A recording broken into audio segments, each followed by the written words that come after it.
No. What I'm saying. I'm saying. Yeah, definitely. You're right. You're right. Hi guys, this is Sharvani and I'm going to share some of the tips that I use to actually increase my salary by 50% when I appeared for a new job interview. So today in this video, me and Harnoor are collaborating to share some tips with you by which you can actually increase your salary, get the best salary. To get the best salary, first you actually need to figure out the right place that you want and also to land the interview, where you really want to work. So, Harnoor, why don't you share some of the tips about that first? So my personal experience is if you do internship and part-time jobs, that definitely gives you at least some work experience to start with. So that is very helpful. And most of the scenario, what people do is they try their best to do internship at different companies. And by doing internship at different companies, you can expose yourself to different type of projects, and you can say that I impacted the lives by working at this company. So it increases the impact you're making. For example, if you work at this company, that product is used by 100,000 people, so you already impacted that many lives, and you impact more lives by working at different companies. So it depends. And also, if you like intern at the same company 2 or 3 times, then that also leads to a guarantee that you will get a full-time position at that company. So internship is definitely helpful. So you can use either of these two ways, and that will definitely help you out. Yeah, exactly. I mean, I definitely agree with you. And this actually brings me to the second point, which is the resume. So we all know we need to submit resume, but how can you make your resume stand out? So as he mentioned that if like how you should just be in projects where you're making a difference or an impact. So mention that in your resume. You have to highlight that in your resume, put numbers where you can. Like let's say you did something, you were a part of a project where you made a difference and like help the company get save about like let's say $500,000 or 1 million. Mention that because those numbers or those things always stand out. And also give, if you can, give examples as to where you made a difference, where you actually exceeded expectations, because those always show that you are an achiever, and that always stands out.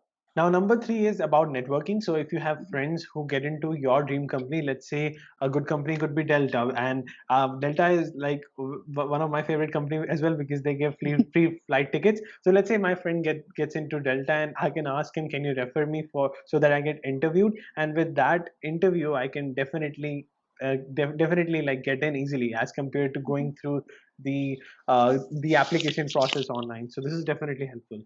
Mhm.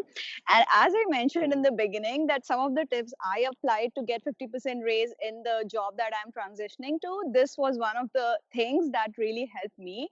Because one of the people I networked with in my career, they were actually a part of the company and also the team, which was a big help. And I feel like that kind of they can highlight my assets more, like how, not my assets, like how I am an asset to the team. So networking, yeah, I want to add that, yeah, it definitely helps a lot. Yeah, okay, fine. We got the job offer. But now there is a salary that they would probably give us, or like kind of like give an offer that this is the range or this is the salary they're gonna give us. So how can we negotiate that, or how can we get better numbers there? So the most important point there, in my opinion, is first of all, know your value. So sometimes we are just super shy to like negotiate. We're not comfortable negotiating and those things. And I feel like most of the time we think that the employer, we need the job more than the employer. So we always feel like they have an edge, the employers have an edge. But actually that's not true. The employers are always looking for the right people, and if they know that you're the right person, they are not going to lose you, because they have went through so much to like create the position, went through screening so many candidates, and now they are giving you a job offer.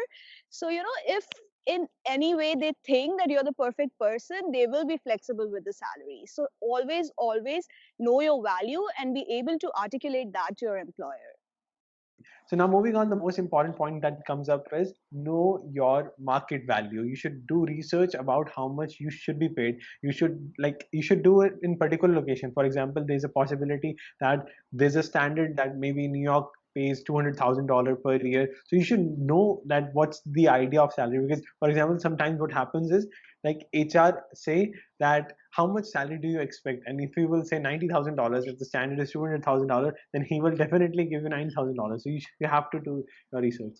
So a simple example could be that the salary standards are different in different states. So you should not say the salary standard of Georgia to a person from California, because salary standards are different in California itself. So you should know about the salary standards over there.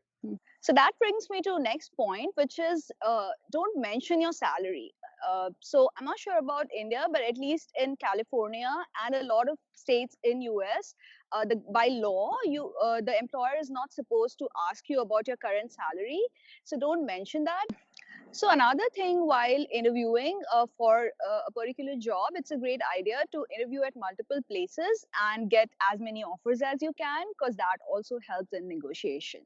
So, for example, my friend actually had multiple offers and he never quit interviewing. So, whenever he got a chance to talk to a company, he just kept on interviewing with all the companies. And in the end, he got multiple offers. So, if you get 80,000 at one place, 90,000 at the other place, then you can always tell the first company that, hey, I'm getting more here. So, they will always become flexible for that. Yeah. Because if they want you and if they like you, they will be flexible. Yeah, definitely. Correct. So, most important thing that we are talking about in the end is don't just care about your base salary. Because sometimes we just think about base salary and what we are getting directly every month in our bank, but there are a lot of things that are very important, like your equity, which plays a very important role. There's your medical insurance, there's your 401k, which is your retirement related plan, and then you also have your bonus, and then there are also other things like, do you want flexibility in your job, do you want to work from home more days, and those things. So you should definitely know what is it that you want and what is it that will eventually make you happy, and think out of the box, and then kind of just get the right compensation for you. So these are our tips for how you can actually increase your salary and get the best salary that you want. And all the best for your interviews and your salary. And make sure to subscribe to Harnu's channel, and also visit his channel, because we made another video where we've talked about how much money you can save in US. Absolutely. Yep. Okay, bye. Take care. Bye.